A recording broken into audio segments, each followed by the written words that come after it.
if something comes your way and you're looking at that and you have, an interest in it, you think you want to pursue it, and, you can fit it into, sort of the situation that you are in.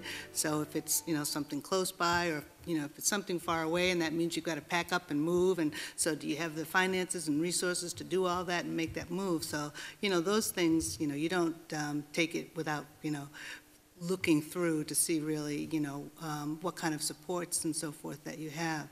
But, there's not going to be the magic clock that goes off and says, oop, now it's the right time, do this, oop, now it's the right time to, that's not going to happen. It really has to be, I think, sort of more of a bit of a gut, and you've got to, be ready to, I think, be a little adventurous and take that risk.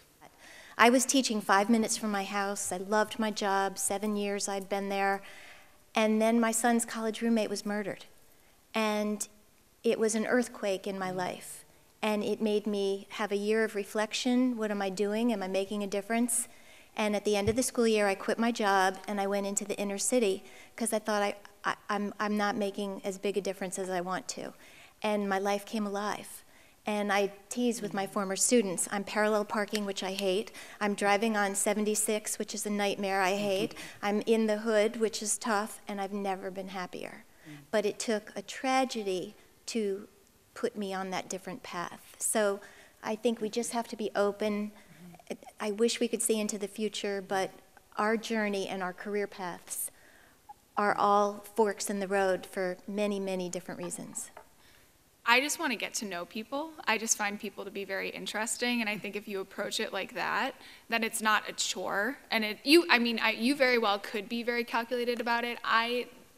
Sometimes those people bother me when I can tell that they're being very calculated about it versus, let's be genuine.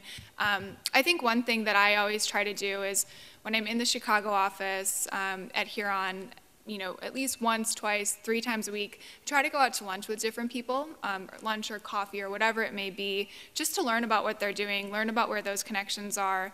And then I think just being part of, Boston College's group, whether it's the Council for Women of Boston College or getting involved, perhaps in some other charitable organizations is a great way to meet people. But I think if you just approach it as this should be fun versus, oh, I need to get this, and this out of this person, no one's going to like you if you're doing that. You know what I mean? That's my opinion on it. So.